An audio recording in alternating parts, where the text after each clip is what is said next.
Six Flags New England, located in Agawam, Massachusetts. This is Clay with the Pennsylvania Roller Coaster Club, and today we're going to take a peek at the roller coaster lineup of Six Flags New England, and we're going to rank them from worst to first. Now, starting us off with a little overhead aerial drone footage. It is a beautiful park, and it is located in a picturesque part of, colonial New England. And, yeah, for many years, guys, this park would have one of the best roller coasters in the world, in Superman, located here, right along that river. Now, park, one of the oldest in the country, opening all the way back in 1870, went through a multitude of name changes, and finally, from Riverside Park to Six Flags New England back on May 5th, 2000. Now, if you enjoy this type of content, if you enjoy our videos, please consider giving us a subscription to the channel and liking the videos. It will enter you into the 2024 Season Pass Holder giveaway scheduled for May the 4th. Number 11, Great Chase. So, guys, every park needs kitty credits, and, Six Flags New England is no different. This is an E&F miler, and it is your basic run-of-the-mill from the time kid coaster. Moving on, number 10, the Joker. Talk about a ride that we got overproduced that we probably did not need. Actually, I can definitively say we didn't need it. The Zag Spin was bad. This was an improvement over the Zag Spin. So I think Six Flags kind of went crazy, with the low cost. It seemed like a good move for them to be able to add a new roller coaster to so many parks for so inexpensive. But man, they really overdid it. Not a huge fan. Moving on. Number 9, Flashback. So, guys, in 2000, when this was relocated to this park, this ride was already 15 years old, operating in Star Lake Amusement Park in Guangdong, China. And, this was sent to Kentucky Kingdom in 1990 and would operate there until 99. So, lucky them. Number 8, Thunderbolt. This I kind of take personal, guys. Kennywood is my home park, and Thunderbolt is a name of one of our wooden coasters that's been there since the 60s, formerly the Pippin. And, our Thunderbolt is still an excellent world-class wooden roller coaster. This, on the other hand, is borderline insulting to our beloved Thunderbolt by sharing its name. Because this is, yes, it's old, it's classic, but it's uninspired and not much fun at all, if any. Kind of surprised it's still number 8. Number 7, Gotham City Gauntlet. This is, it's a Mach Rides Wild Mouse. And, once you've ridden one Wild Mouse, you've essentially ridden them all. Or at least to this model. This is the non-big first drop Mach Rides Wild Mouse version. Not a fan of these at all. But, maybe some people are. And if you are, more power to you. Just not my cup of tea. Number 6, Catwoman's Whip. So, Azir with another one of these Tivoli style long train roller coasters, Catwoman's Whip. It is, it's Azir Tivoli. It's not the most smooth and comfortable thing in the world, but not necessarily unpleasant either. Nothing really good or bad to say on this ride. It is another credit, and it is family friendly, so one of those that kind of seems like a win the whole way around. But moving on. Number 5, Pandemonium. Now, I really like the Pandemonium clones that are found throughout some of the Six Flags parks, and even in World of Fun in Kansas City as well. But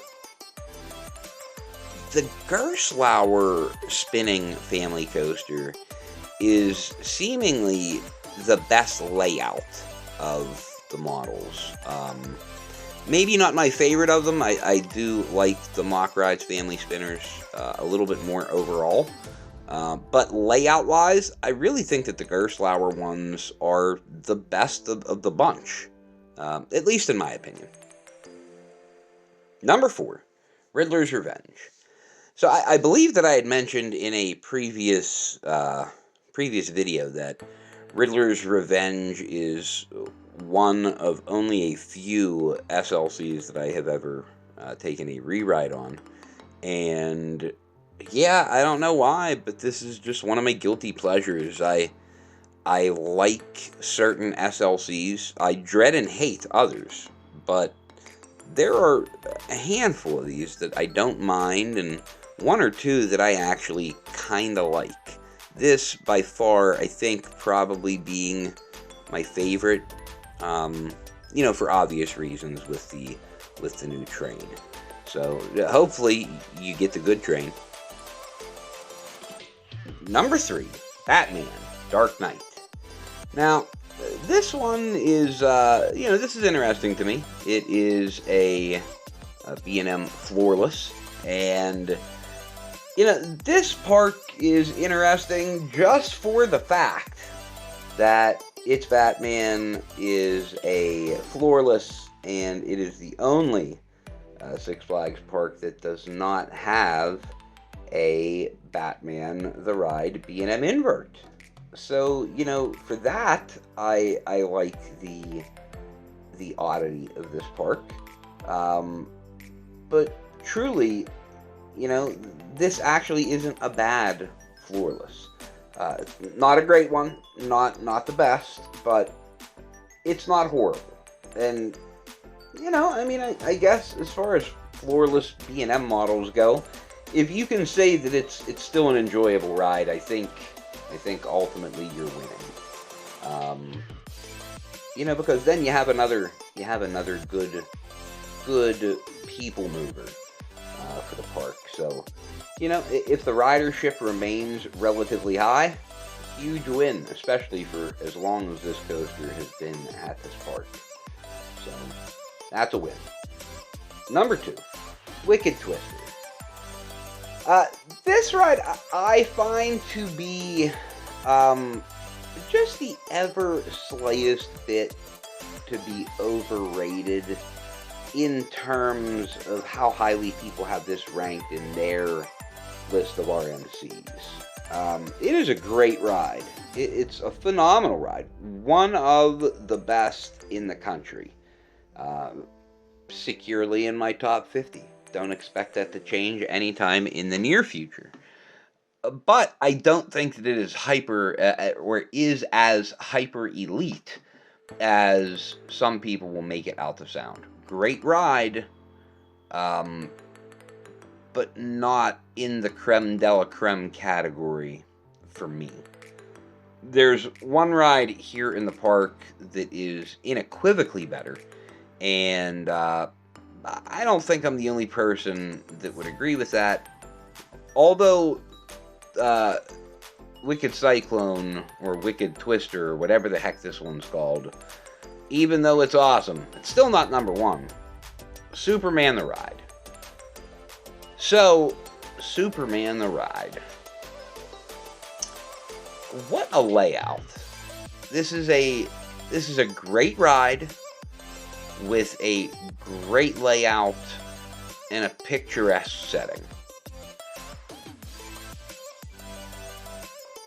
And if I could just stop speaking there, well, the video probably wouldn't be that interesting. So let me continue on.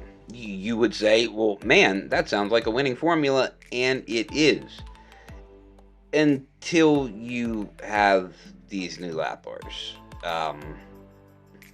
For me, it kind of kills the ride. It's still the best ride in the park. That's how good this ride is, that these lap bars can kill the ride for me, and it's still the best ride in the park.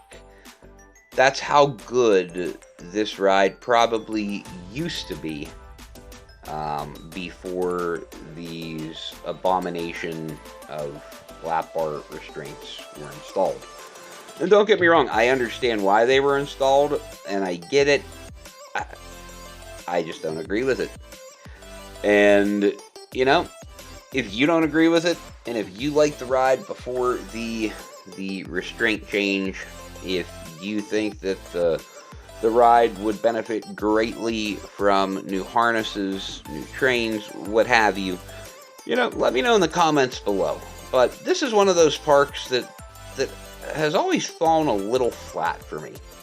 I always felt like this was overrated in the Six Flags chain. And, you know, I'm really curious to hear your take on it. Where do you put them? But, you know, let us know in the comments below. And do you agree with our rankings?